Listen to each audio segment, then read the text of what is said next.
Bismillahirrahmanirrahim. Assalamualaikum warahmatullahi wabarakatuh.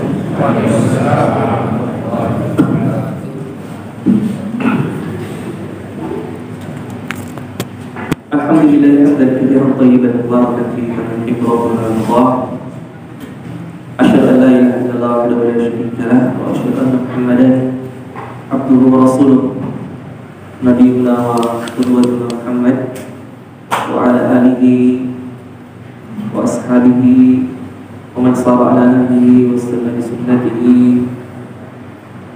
ila yaumil amma ba'd. Allahumma 'allimna ma yanfa'una wa anfa'na bima 'allamtana wa zidna ilman nafi'an wa 'amalan shalihan mutaqabbalan. Jamaah salat maghrib dan salat isya, hadirin dan hadirat, ikhwan dan akhwat dan semua yang mengikuti kajian kita via online yang dirahmati dan dimuliakan oleh Allah Subhanahu wa ta'ala. Pada malam hari ini kita akan masuk di pembahasan yang ke-19 di dalam kitab yang kita kaji bersama, Sahih Al-Adab Al-Islamiyah, kitab yang disusun oleh Syekh Wahid bin As-Sanabari hafizahullah. Dan pembahasan ke-19 ini adalah adabul kalam, adab-adab yang mesti kita jaga ketika kita berbicara.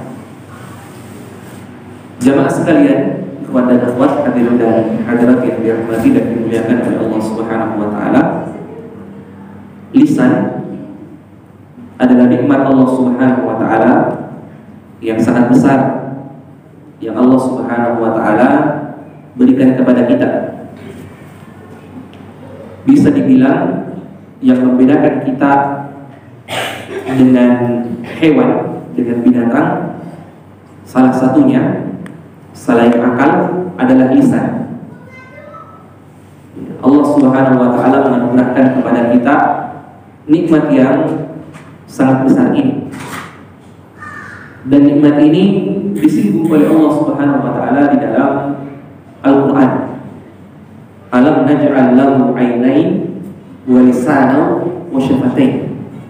Bukankah kami sudah memberikan kepada manusia itu 'ainain, dua mata, wa lisanan, satu lisan, wa syafatain, dan dua bibir. Lisan dan dua bibir ini, inilah yang kemudian dipakai untuk berbicara, untuk mengungkapkan keinginan-keinginan kita, untuk menyampaikan apa yang kita maksud ketika kita berbicara. Ya. Dan nikmat lisan ini, ikhwan dan akhwat yang dirahmati dan dimuliakan oleh Allah Subhanahu wa ta'ala, sama seperti dua sisi mata pedang. Dia bisa dimanfaatkan untuk kebaikan, tetapi ketika kita tidak bisa mengontrolnya, lisan bisa mendatangkan banyak dosa kepada kita. Lisan bisa sangat berbahaya ketika kita tidak memanfaatkannya, ketika kita tidak bertakwa kepada Allah Subhanahu wa ta'ala di dalam menggunakannya untuk berbicara. Kalau kita ingin mengganggu orang dengan tangan kita, kita tidak akan mungkin bisa mengganggunya kecuali kalau dia ada di dekat kita. Tapi lisan bisa mengganggu orang lain meskipun orang itu jauh, tidak kelihatan. Kita ketika ingin melukai seseorang dengan tangan kita, kita hanya bisa melukainya ketika dia masih hidup. Tapi kalau lisan, orang yang meninggal pun dia bisa mengganggunya. Seseorang bisa mengganggunya dengan lisannya. Seseorang bisa melukainya dengan lisannya. Seseorang bisa mencederainya dengan lisannya. Itu bahayanya lisan. Ya. Makanya kemudian penulis buku ini memasukkan adab-adab di dalam berbicara yang harus kita jaga. Untuk menjaga lisan kita, jangan sampai lisan kita ini mendatangkan hal yang tidak baik untuk kita maupun untuk orang lain. Adab yang pertama yang beliau sebutkan yang berkaitan dengan adabul kalam adalah alla tatakallam illa bil khair wa illa faskut. Hendaknya kita tidak berbicara, kita tidak mengatakan sesuatu kecuali perkataan itu adalah perkataan yang baik. Dan kalau kita tidak mampu mengucapkan perkataan yang baik, maka lebih baik kita diam. Di dalam hadis yang diriwayatkan oleh Abu Hurairah, Rasulullah SAW bersabda, "Man kana yu'minu billahi wal yawmil akhir, falyakul khairan aw liyasmut." Siapa yang mengaku beriman kepada Allah, mengaku beriman kepada hari akhirat, maka hendaknya dia mengucapkan perkataan yang baik, dan kalau dia tidak mampu, maka lebih baik dia diam. Betapa banyak dosa jamaah sekalian yang dirahmati dan dimuliakan oleh Allah itu karena disebabkan oleh lisan. Kalau orang sekelas Abu Bakar As-Siddiq radhiyallahu anhu, beliau pernah memegang lisannya, lalu kemudian mengatakan, hadzal ladzi awradani al-mawarid. Ini yang paling banyak mendatangkan keburukan kepada saya, untuk saya. Ya, kalau sekelas Abu Bakar As-Siddiq saja mengatakan seperti itu tentang lisannya, maka bagaimana dengan kita? Dia pernah mengeluarkan lidahnya, memegangnya dan mengatakan, ini yang paling banyak mendatangkan keburukan untuk saya. Ya. Rasulullah SAW bersabda, wa innal abda la yatakallamu bi kalimah min sukhtillah yahwi bihi fi jahannam. Seorang hamba mungkin saja mengatakan satu kalimat, satu ucapan, satu perkataan, lalu kila abadan.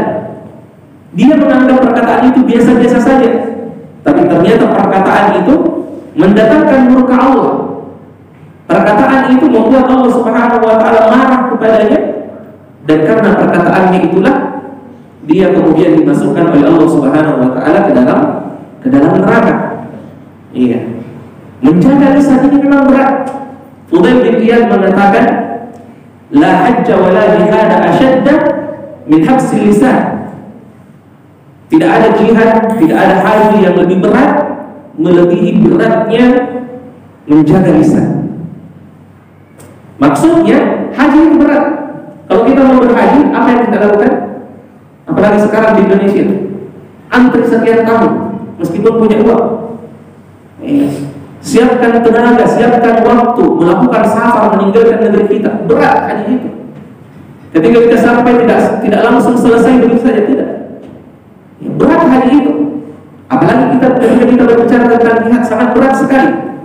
Fudail bin Iyad mengatakan, menjaga lisan jauh lebih berat dibanding haji dan jihad itu. Menjaga lisan ini. Dalam pertemuan yang lalu kita katakan bahwa istihza, melakukan ejekan, mengolok-olok syariat dan agama Allah Subhanahu wa taala bisa menjadikan seorang keluar dari Islam. Itu istihza itu adalah dosa lisan. Dosa lisan. Dengan lisan, dengan ucapan yang diucapkan oleh seorang bisa menjadikannya keluar dari Islam. Dosa majelis yang tidak diampuni, meskipun kita sudah membaca doa kafaratul majelis kemarin, dosa apa? Ghibah. Itu dosa apa? Dosa lisan. Dosa lisan. Ini beratnya lisan ini untuk dijaga. Makanya Rasulullah SAW mengatakan, siapa yang mau beriman kepada Allah, ucapkan ucapan yang baik, dan kalau dia tidak mampu, maka hendaknya dia diam itu emas. Man somata najah. Siapa yang diam, maka dia bisa selamat. Dan di dunia modern sekarang ini, jamaah sekalian yang dimuliakan oleh Allah Subhanahu wa taala, ada yang bisa dihukumi menduduki posisi lisan itu. Apa itu? Tulisan. Tulisan sekarang bisa dianggap mewakili lisan itu di dalam dunia modern ini. Dunia yang media sosial itu berkembang dengan sangat pesatnya. Orang yang jauh serasa dekat, kita bisa berbicara dengannya. Dengan apa? Dengan tulisan-tulisan kita. Nah, ada orang yang terjun di media-media sosial itu tidak bisa menjaga tulisannya. Tidak bisa menjaga tulisannya. Rasulullah mengatakan falyaqul khairan aw liyasmut.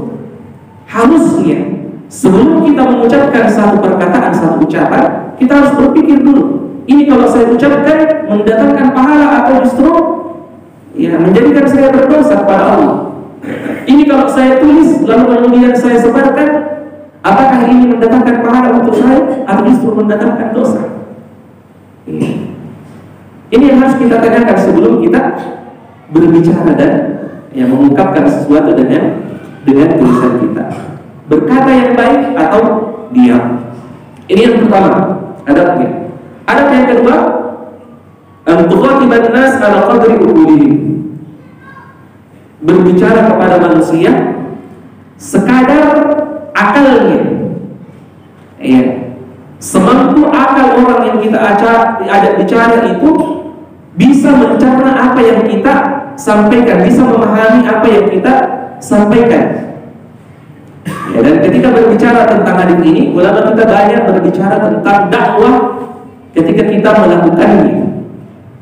Ketika kita melakukannya, seorang guru misalnya ketika mengajari murid-muridnya, maka dia menyampaikan apa yang memang dianggap bisa dicerna oleh muridnya, oleh orang yang mendengarnya, oleh lawan bicaranya.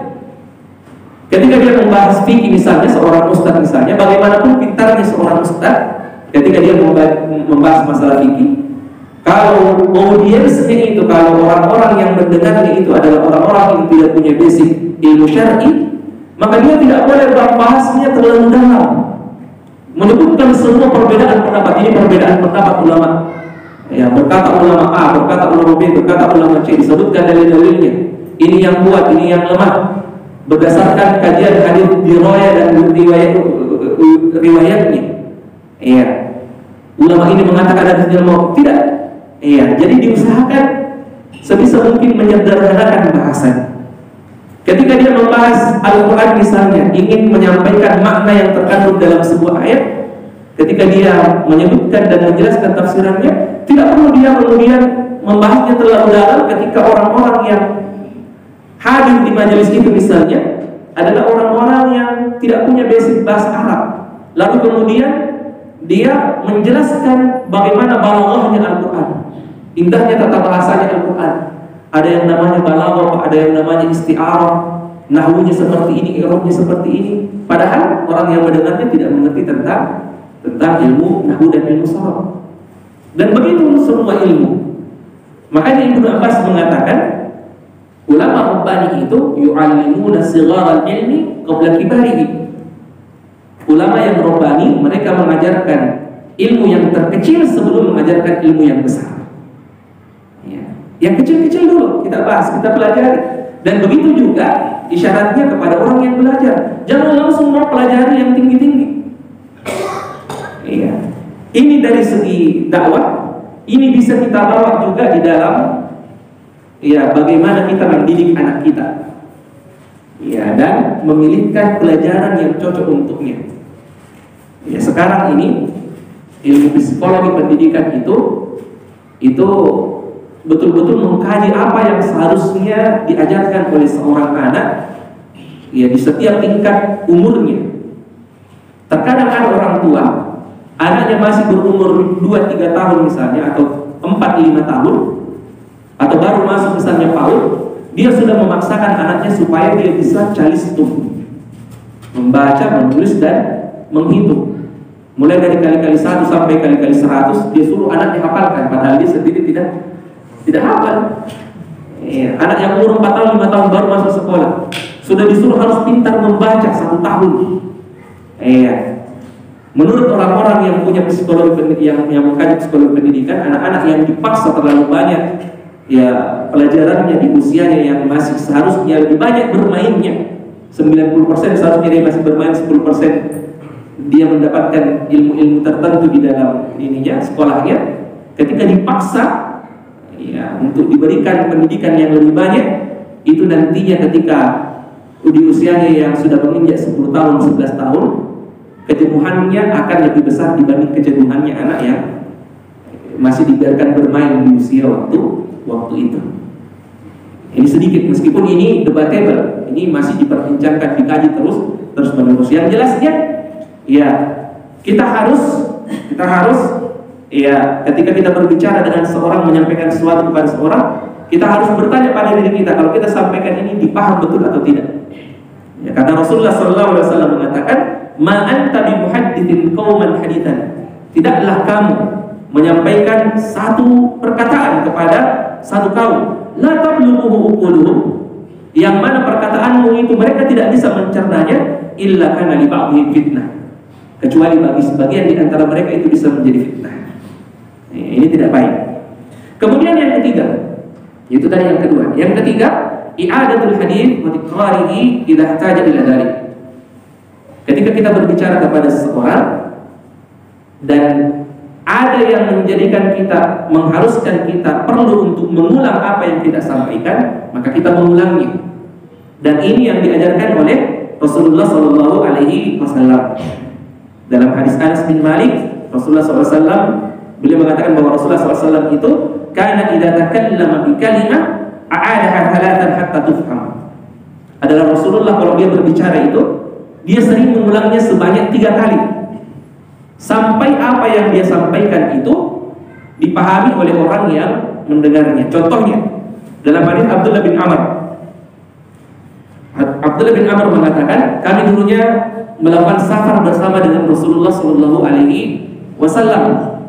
Fa adrakna wa qad ahraqna as-salah. Pada waktu itu kami sudah terlambat untuk melakukan salat. Dan salat pada waktu itu adalah salat al-asr. Salat asar. Nahnu natawadda faja'alna namsahu ala arjulina. Ketika kami terlambat dan berwudu, karena sudah terlambat, maka ketika kami berwudu dan tiba giliran mencuci kaki kami cuma membasuhnya. Ya, sekarang pertanyaannya, kaki kalau kita berwudu dibasuh atau dicuci? Hah? Dibasuh atau dicuci? Apa bedanya dibasuh dengan dicuci? Dicuci. Apa bedanya? Satu orang mengatakan dibasuh atau dicuci? Perbedaannya cuma iya, suatu sakit. Kalau dikasih begini membasuh. Iya, kalau dikasih begini berarti dibasuh. Meskipun ada guyuran airnya. Nah, tidak. Kalau ada guyuran airnya berarti mencuci. Berarti mencuci, betul. Jadi mencuci itu dianggap mencuci dan kaki itu dicuci. Kaki itu dicuci, tidak dibasuh. Yang dibasuh adalah kepala. Kalau kita membasuh dalam berwudu itu, kita ambil air, ya, kita tumpahkan, baru sisa-sisanya yang menempel di tangan itulah yang kita pakai membasuh. Kepala itu dibasuh. Wamsahu biru'usikum.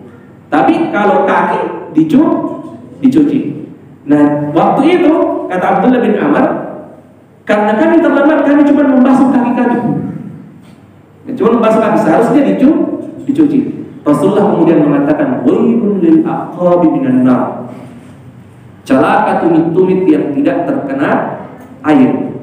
Dan Rasulullah mengulangnya sebanyak 3 kali. Celaka tumit-tumit yang tidak terkena air ketika berwudu. Celaka tumit-tumit yang tidak terkena air ketika berwudu. Diulang 3 kali sampai melekat di ingatannya sahabat Rasulullah sallallahu alaihi wasallam.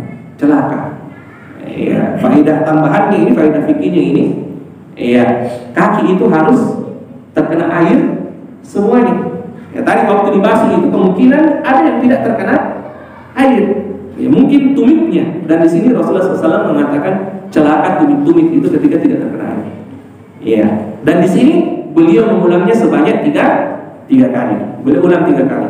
Contoh lainnya dalam hadis Abi Bakrah, Rasulullah SAW pernah mengatakan kepada sahabatnya ketika berkumpul, ala unabbiukum bi akbaril kabair. Maukah kalian wahai para sahabatku saya tunjukkan dosa yang paling besar di antara semua dosa yang besar yang ada? Ya. Para sahabat mendengar. Rasulullah ulang lagi, ala unabbiukum bi akbaril kabair. Sahabat mendengar. Rasulullah mengulang lagi, ala unabbiukum bi akbaril kabair. Maukah kalian saya tunjukkan dosa yang paling besar di antara semua dosa yang besar yang ada? Diulang 3 kali. Para sahabat kemudian mengatakan, bala ya Rasulullah, tentu saja ya Rasulullah. Maka beliau kemudian mengatakan, isyrakun billah wa uququl walidain, sambil berdiri. Ya, dia sambil berdiri, dia mengatakan isyrakun billah wa uququl walidain, menyekutukan Allah, melakukan kesyirikan dan berbuat durhaka kepada kedua orang tua. Lalu kemudian setelah mengucapkan menyebutkan dua itu, Rasulullah duduk bersandar dan mengatakan ala wa qauluz zur, ala wa qauluz zur. Beliau terus mengulangnya sampai sahabat mengatakan laitahu sakat. Ya, semoga Rasulullah berhenti dan diam, karena kasihan melihat Rasulullah yang selalu mengulangnya. Ya, beliau mengatakan ala wa qauluz zur.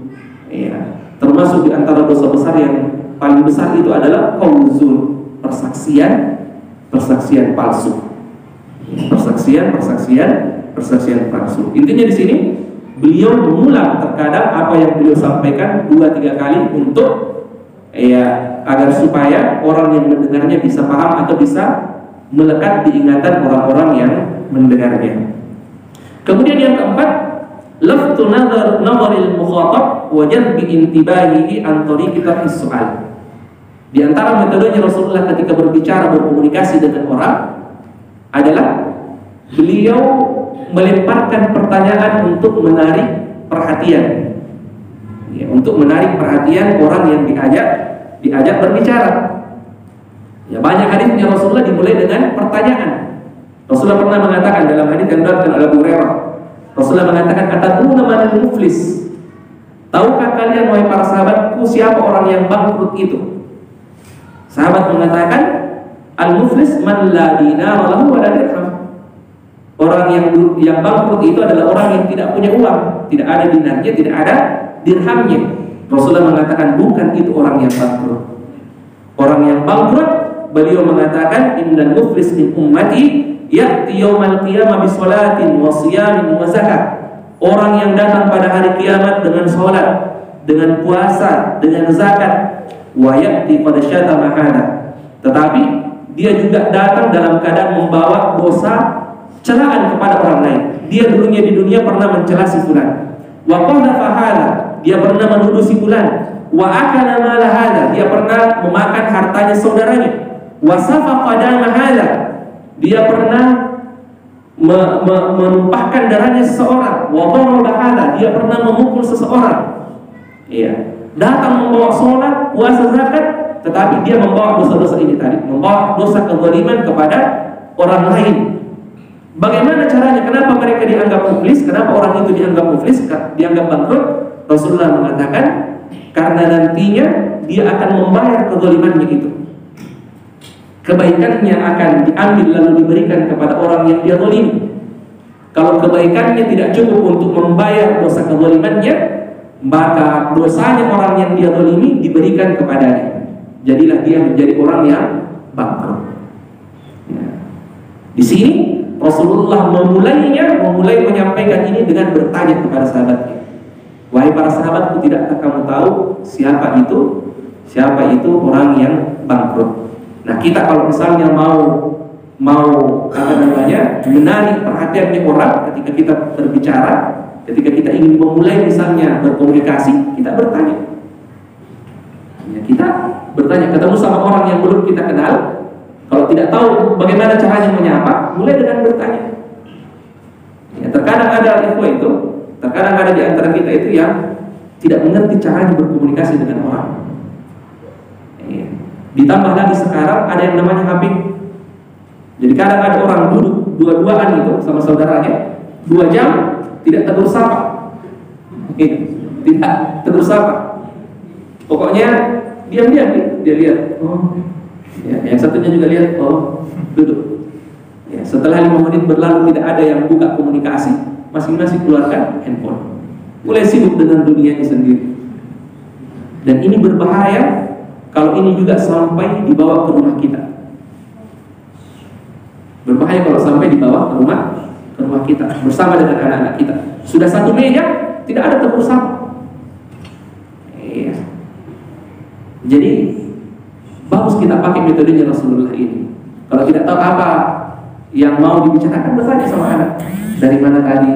Bagaimana sama siapa main. Ya, buka pembicaraan, buka komunikasi. Buka komunikasi. Iya. Dan HP ini jemaah sekalian, ini fitnah. HP ini. Iya.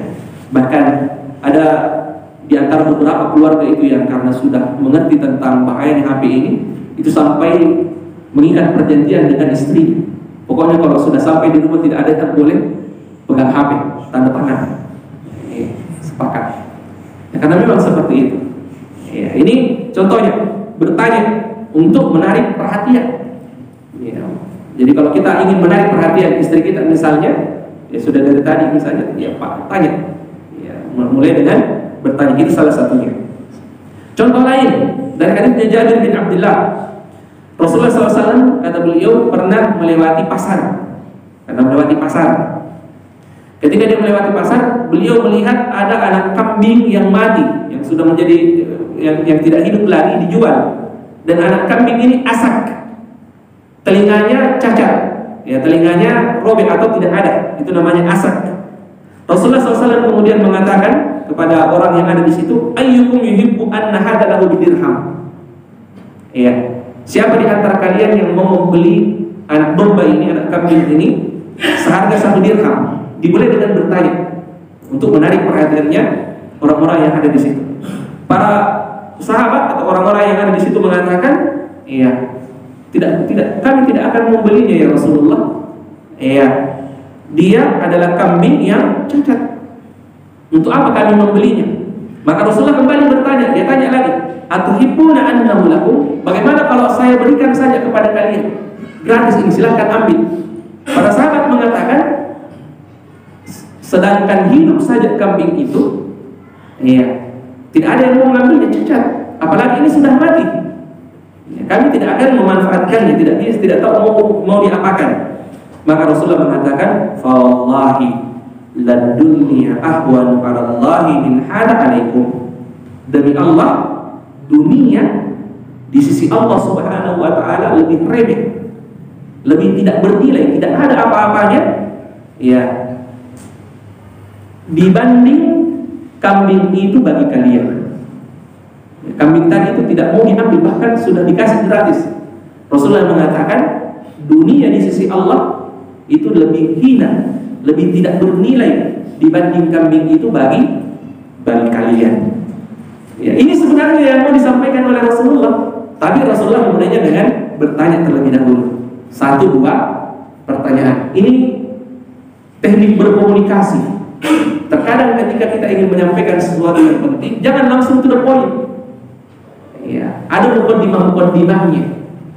Ya, kalau mau sesuatu kepada istri kita, misalnya dari istri kita, ya jangan to the point. Ya, harus dimulai dengan mukadimah. Mukadimah itu penting untuk menarik perhatian. Ya, bisa dijadikan faedah. Nah, jadi seperti itu. Ini teknik komunikasi yang ditunjukkan oleh Rasulullah SAW. Ini yang keempat. Kemudian yang kelima, alla yuzakkil mutakallim nafsahu. Kalau seorang berbicara kepada orang lain, dia jangan mentazkiyah dirinya, membanggakan dirinya di hadapan orang yang dia ajak bicara itu. Fala tuzakku anfusakum, kata Allah. Jangan kalian mentazkiyah diri kalian, menganggap diri kalian lebih mulia. Allah mengatakan, alam tara ilal ladzina yuzakkuna anfusahum balillahu yuzakki man yasha. Tidakkah kalian melihat orang-orang yang membanggakan diri mereka? Ketahuilah bahwa Allah bisa mentazkiyah siapapun sesuai dengan keinginannya. Allah lah yang meninggikan derajat seorang sesuai dengan siapa yang dia inginkan. Jangan membanggakan diri. Allah tahu, wa a'lamu biman ittaqa. Dia yang paling mengerti siapa di antara kita yang bertakwa di sisi Allah Subhanahu wa ta'ala. Ketika kita meninggikan diri kita sebelum kita berbicara kepada orang lain, maka kita akan menganggap hina orang yang kita temani bicara itu. Kita tidak akan menghormatinya. Ya, dan ini tidak dibenarkan ketika kita berbicara. Jangan mengangkat diri kita di hadapan orang lain. Allah yang paling mengerti siapa di antara kita yang paling bertakwa, siapa di antara kita yang paling mulia. Iya.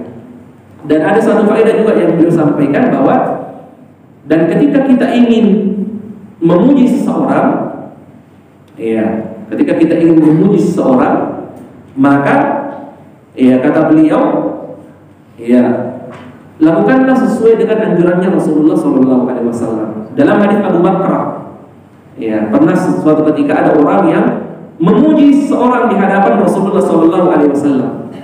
Dia puji orang itu di hadapan Rasulullah.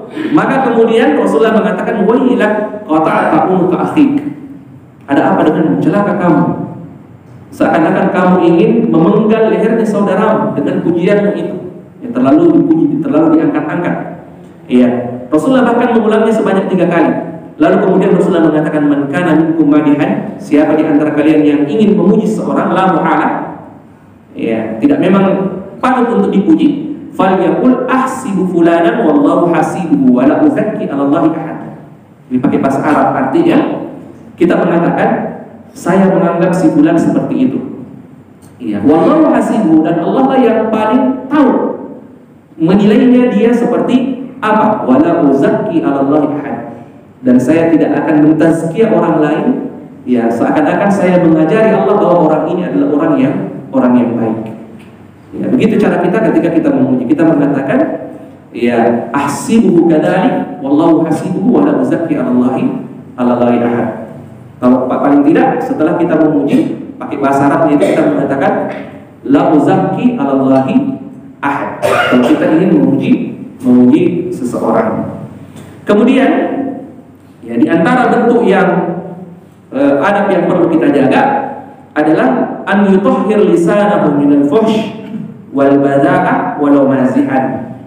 Ya, seorang tidak mengatakan perkataan-perkataan yang keji atau perkataan-perkataan yang orang yang biasanya malu ketika dia ingin mengucapkannya. Rasulullah mengatakan, laisal mu'min, tidaklah seorang dianggap sempurna keimanannya bin ta'an, kalau dia adalah orang yang ta'an. Ta'an itu adalah ya orang kalau dia menikam dengan pisau itu dikatakan ta'ana yat'an.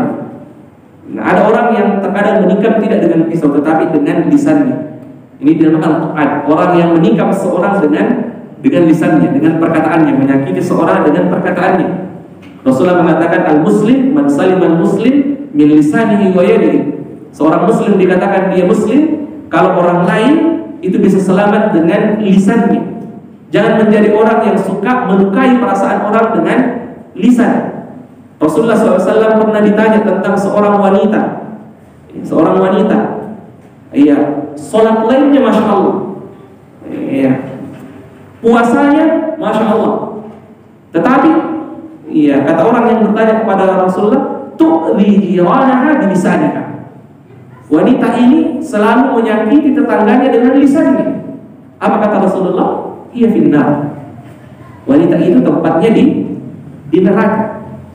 Orang yang beriman itu bukan orang yang ta'an, orang yang suka melukai perasaan orang dengan lisannya. Iya. Kalau mungkin istilahnya orang Bugis itu bukan orang yang metempo, apa ya? Metempo ya. Bukan orang yang metempo, ya. Tetapi dia adalah orang yang ketika dia berbicara, ya dia menghargai perasaan saudaranya itu. Iya. Laqta'an wa la'an, bukan juga orang yang sering melaknat. Yang sering melaknat. Ya, baik yang dilaknat itu adalah manusia ataukah benda miliknya. Ataukah benda miliknya, la'an yang biasanya menyumpahi sesuatu. Ada orang yang dia tidak senang, dia kemudian menyumpahinya dan melaknatnya, tidak boleh. Atau dia misalnya menyumpahi apa yang menjadi miliknya. Dia sedang naik mobil misalnya, naik kendaraannya, naik motornya. Ya, motornya berjalan tidak sesuai dengan keinginannya, dia menyumpahi miliknya, tidak boleh. Ya, seorang mukmin tidak seperti itu. Walal fahish walal barik. Dia juga bukan orang yang suka mengucapkan ucapan yang keji. Wal barik, ucapan yang seharusnya dia malu ketika mengucapkannya. Ya. Memperhalus, seorang muslim itu memperhalus apa yang ingin dia sampaikan, terutama hal-hal yang sifatnya mungkin kita malu ketika kita membahasnya secara vulgar. Coba perhatikan salah satu contohnya. Rasulullah ketika ingin menyampaikan tentang mandi janabah, Mandi wajib, kapan seorang dianggap mandi wajib? Apa kata Rasulullah? Idzal taqal khitanu bil khitan faqad aujabal ghusl. Ya, Rasulullah mengatakan kalau dua khitan sudah bertemu, maka pasangan suami istri itu sudah wajib mandi. Coba perhatikan bagaimana lembutnya Rasulullah menyampaikan itu. Tidak langsung, tidak begitu saja, tidak secara vulgar. Rasulullah mengatakan idzal taqal khitanan faqad aujabal ghusl. Nah, orang yang menyampaikannya secara vulgar hal-hal yang seperti ini dan yang semisalnya itu dinamakan badi. Dan ini yang dilarang. Itu dinamakan badi dan ini yang dilarang. Ini yang ketujuh. Yang kedelapan, adabnya tarkul jidal wal mira'. Ini sudah sering kita sampaikan. Di antara adab berbicara itu meninggalkan pertengkaran dan perdebatan. Hadis ini kita sudah sering sampaikan. Rasulullah mengatakan ana za'idun bi baitin fi rabadil jannah liman taraka al-mira' wa kana hiqqan. Saya menjamin rumah di pinggiran surga bagi orang-orang yang meninggalkan perdebatan meskipun dia benar. Iya. Orang yang salah dan berdebat itu biasanya kita tidak kasih tanda tanya. Yang jadi masalah ini dan ini berat untuk ditinggalkan kalau kita benar, lalu kemudian ada orang yang mengajak kita berdebat. Kita ini benar nih, posisi yang benar, dan dia mendebat kita. Nah, bisakah kita menahan diri? Rasulullah mengatakan, saya menjamin rumah di surga di pinggirannya, di tepiannya bagi orang yang meninggalkan perdebatan meskipun dia benar. Dia benar, dia sebenarnya bisa mendebat orang itu, dia bisa menjatuhkan hujah-hujahnya, argumen-argumennya, tetapi kemudian dia menahan dirinya. Untuk apa? Untuk mendapatkan rumahnya, janji rumahnya Rasulullah SAW di surga. Ya, ini juga yang kedelapan, ini termasuk di antara adab, meninggalkan perdebatan. Kita ini jamaah sekalian, sering saya ulang, tidak apa-apa saya ulang kembali. Kita ini tidak tahu kenapa. Ya, debat itu menjadi hal yang sangat kita sukai. Pokoknya apapun, kalau bisa kita berdebat dengan saudara kita akan berdebat. Kita berbicara masalah pekerjaan, kita berdebat. Ya, duduk di warung kopi, bahas tentang harga-harga di pasar, berdebat. Ya, habis nonton bola atau sebentar nonton bola, berdebat. Ya, ini sekarang ya, apa itu Malaysia dengan Indonesia? Itu waktu bermain berdebat. Setelah Indonesia menang, saling menyegik. Itu tidak baik. Itu tidak baik. Dan yang jadi masalah, bahkan sudah masuk ke masjid berdebat juga. Sudah di masjid masih juga berdebat. Rasulullah mengatakan saya menjamin rumah di surga bagi orang-orang yang meninggalkan perdebatan meskipun dia benar. Pulang ke rumahnya, ketemu istrinya berdebat lagi. Berdebat lagi. Istrinya tidak mau kalah, suaminya juga tidak mau kalah. Ya, ini perlu ditinggalkan. Kemudian yang kesembilan, sebelum terakhir, ada ta'ali 'alan nasi fil khitab. Ya, ada ta'ali 'alan nasi fil khitab. Selalu tawadu di hadapan orang-orang yang kita ajak bicara, menjaga adab-adabnya. Ya, menjaga adab-adabnya, menghormati orang yang kita ajak bicara. Salah satu di antara bentuk penghormatan, ya, orang yang kita ajak bicara itu adalah kita tidak memotong pembicaraannya.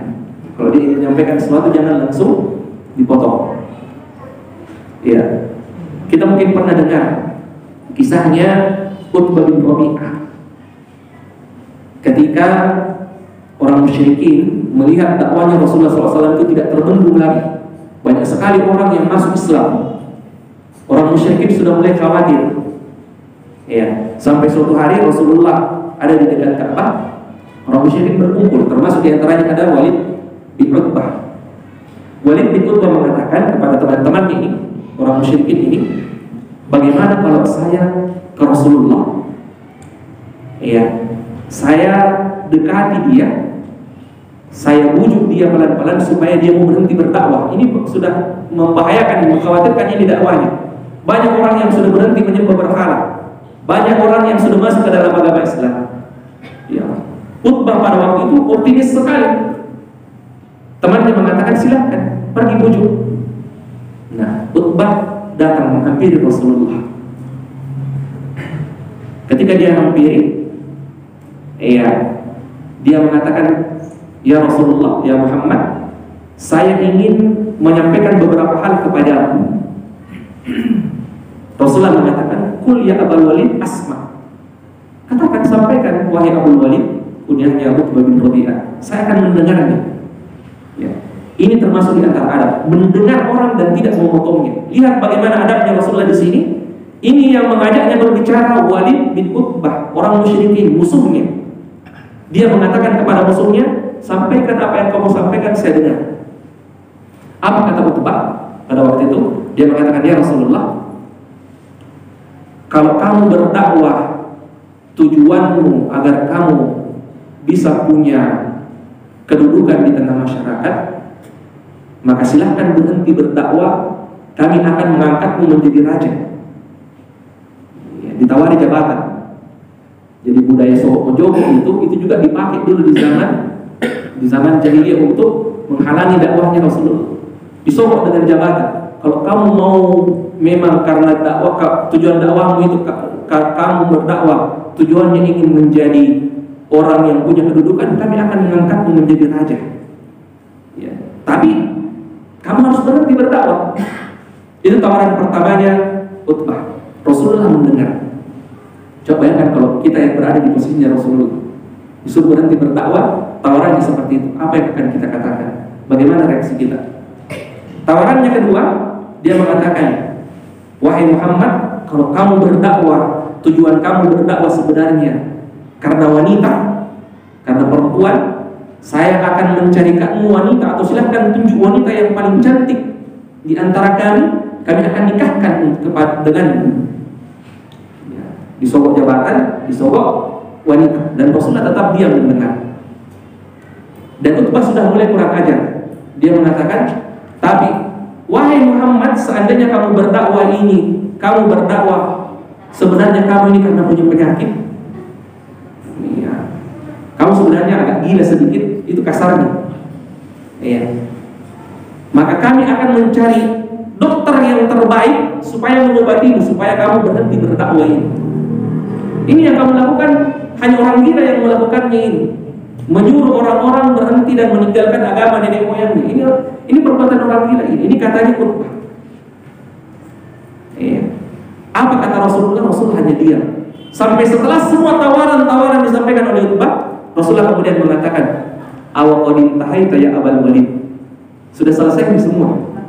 Rasulullah sampai bertanya seperti itu, sudah selesai semua. Dia tidak memotong tadi, dia dengarkan. Dan ketika sudah selesai dia mengatakan, "Awa qad intahaita ya Abul Walid." Sudah selesaikah ucapanmu itu, tawaranmu itu?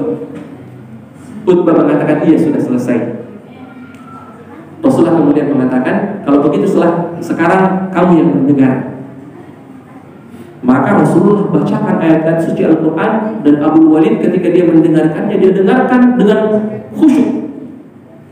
Dia dengarkan dengan khusyuk sampai-sampai hampir saja dia mengeluarkan air mata. Orang kafir ini dengar Al-Quran, ya. Sampai ketika sudah selesai dia tidak berkata apa-apa, langsung pulang ke kaumnya. Itu kaumnya waktu dilihat dari jauh Abu Walid, kaumnya mengatakan, laqad raja'a bi ghairi al-wajhi alladhi dhahaba bihi. Tadi waktu pergi mukanya tidak seperti itu, sekarang pulang lain mukanya, ya. Sampai di kaumnya mengatakan, bagaimana hasilnya wahai Abu Walid? Abu Walid langsung mengatakan, saya mendengarkan Al-Quran, kalam yang sangat indah, dan demi Allah, apa yang saya dengarkan itu bukan syair seperti yang kita tuduhkan, ya, kepada Rasulullah, bukan perkataan manusia seperti yang kita tuduhkan, bukan sihir seperti yang kita tuduhkan. Iya, tapi kaumnya kemudian mengatakan, kamu ini sudah kena guna-gunanya Muhammad. Begitu orang musyrikin dulu. Syahidnya di sini, lihat bagaimana Rasulullah di dalam menjaga adabnya. Sampai dengan musuhnya sekalipun dia mendengarkan, tidak memotong. Dia dengarkan sampai selesai. Dia hormati apa yang dia sampaikan, baru kemudian dia balas setelah dia berbicara. Kalau kita mungkin ketika berhadapan dengan orang yang memusuhi kita, pokoknya jangan kamu yang bicara, dengarkan saya. Ini bagaimana adabnya Rasulullah SAW. Yang terakhir, yang ke-10 yang beliau sampaikan, ada mutanabus bil alqab. Tidak menggelari saudara-saudara kita dengan gelar-gelar yang tidak pantas. Tanabus bil alqab, dengan lakop-lakop gelar-gelar yang tidak pantas. Panggil mereka, panggil dia, panggil saudara kita dengan nama yang sesungguhnya. Ada kan? Ya, ada kebiasaan kita itu yang suka ganti nama-namanya orang. Itu namanya tanabus bil alqab. Itu namanya tanabus bil alqab. Suka kita ganti-ganti namanya orang. Namanya bagus sekali kita panggil depan. Itu tanabus bil alqab itu. Iya. Apalagi banyak contohnya ini, banyak contohnya. Banyak contohnya ini. Iya. Ini tidak dibenarkan, ini tanabus bil alqab. Iya. Kata Allah Subhanahu wa taala, "Wala tanabazu bil alqab, bi'sa ismul fusuq ba'da iman." Ini sebut buruk kefasikan setelah keimanan ini. Tanabus bil alqab ini. Abu Dzar Al-Ghifari pernah memanggil Bilal dengan mengatakan, "Ya Ibnu Sauda." Iya, dia ganti namanya dengan Ibnu Sauda. Ya, anak dari laki-laki dari orang tua yang berkulit hitam. Rasulullah mengatakan kepada Abu Dzar ketika Rasulullah mendengarkan itu, "Innaka murun fika jahiliyah." Ya, kamu ini adalah orang yang punya penyakit jahiliyah di dalam dirimu. Ya, yang sepertinya tidak dibenarkan. Ya, dulu waktu zaman Pilpres itu ya, zaman Pilpres itu ada dua orang itu. Ya, cebong dan apa itu kampret. Itu tanabus bil alqab itu tidak dibenarkan itu. Tidak boleh itu, tidak seharusnya apalagi penuntut ilmu jangan pakai istilah-istilah yang seperti itu. Ya, sebagaimanapun kita tidak setuju dengan misalnya orang yang yang sedang berkompetensi itu, kita tidak boleh memakai kata-kata yang seperti itu, gelar-gelar yang seperti itu. Itu tidak dibenarkan. Ya, penuntut ilmu tidak seharusnya ikut-ikutan memakai istilah-istilah seperti itu untuk memanggil orang lain. Ya, ini tanabus bil alqab. Iya. Dan begitu juga kita ketika kita bergaul, kita sudah akrab, meskipun kita akrab, jangan lihat saudara kita ketika kita panggil, ganti namanya lalu kemudian kita panggil dengan nama ganti itu, dia senyum-senyum ketawa, kita kemudian mengatakan, "Oh, tidak apa-apa, jangan salah." Kita tidak tahu hatinya orang. Iya. Boleh jadi senyumnya itu, mulutnya itu merekas senyum ketika kita memanggilnya dengan itu, merekas senyumnya di bibirnya itu, tetapi sebenarnya hatinya terkoyak, terluka. Ya, terluka, tidak senang, tersinggung. Ya, dengan panggilan-panggilan yang seperti itu. Ya, anak kecil saja Rasulullah SAW mengatakan kepadanya, "Ya Abu Nuqair." Dia panggil dengan kunyah. Iya, dia panggil dengan kunyah. Kunyah itu dalam tradisi Arab itu dipakai untuk mengganti nama. Kita pakai dengan kunyah untuk menghormati. Kita mengatakan Abu Fulan, Abu Hurairah dan seterusnya, Abu Bakar misalnya. Itu dipanggil dengan kunyah Abu Muhammad, Abu Qasim kalau Rasulullah SAW. Kita juga sebenarnya punya seperti itu ya, punya adat seperti itu. Kayak bapak Dayanu. Ya, itu kunyah sebenarnya, mana bapaknya si Fulan. Ya, kita tidak panggil namanya seorang. Ya, itu untuk memuliakan dia, untuk memuliakan dia. Ya, jadi jangan seperti itu. Bagaimanapun akrabnya kita dengan seseorang, jangan ganti namanya dengan lakop-lakop yang tidak pantas. Meskipun hanya sekedar bercanda. Karena sekali lagi tidak ada yang tahu hatinya seseorang itu ketika kita melakukannya. Nah, ini diantara adab-adab apa namanya? Ketika kita berbicara, ketika kita berkomunikasi dengan seorang, ketika kita bergaul dengan seseorang, yang beliau sampaikan di dalam bukunya. Sampai di sini ada pertanyaan? Masih ada waktu 5 menit kayaknya untuk mau bertanya. Ya, silakan. Assalamualaikum warahmatullahi wabarakatuh. Assalamualaikum. Ini soal Ustaz, bagaimana hukumnya mengambil ilmu dari dai yang kita ulama Ustaz? Iya. Jadi jangan masuk dengan fitnahnya itu. Apa yang benar silakan ambil, tapi yang tidak jangan. Ya, jangan didengar. Ya, apalagi kalau antum sudah tahu itu fitnah, jangan didengar fitnahnya. Kalau ada yang baik yang dia sampaikan, ya itu yang diambil. Itu yang kemudian diambil. Tapi fitnahnya itu kemudian jangan diambil. Ya seperti itu. Tentunya mencari guru jemaah sekalian yang dirahmati oleh Allah Subhanahu wa taala, itu sama seperti ketika kita mencari sekolah. Sama seperti ketika kita mencari dokter. Kalau badan kita rusak, sakit, ya, apakah kita pergi ke orang yang biasa-biasa saja? Ke dokter yang biasa-biasa saja? Semakin parah penyakitnya seseorang, maka semakin selektif seseorang itu di dalam mencari dokter. Selektif seseorang di dalam mencari dokter.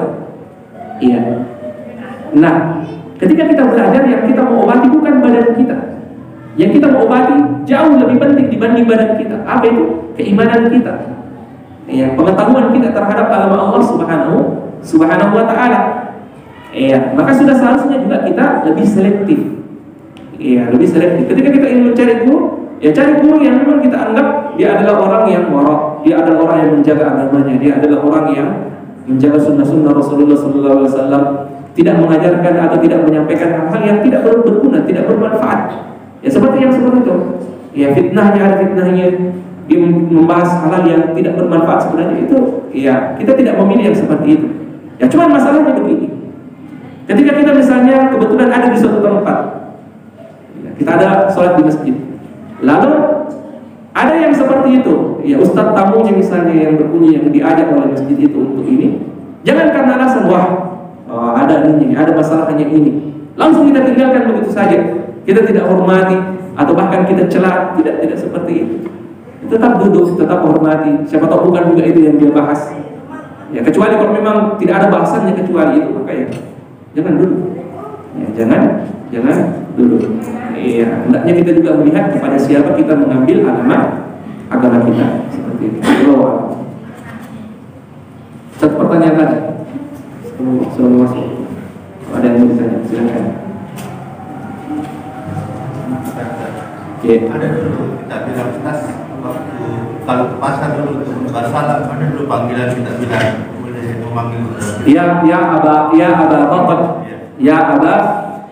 Bakar.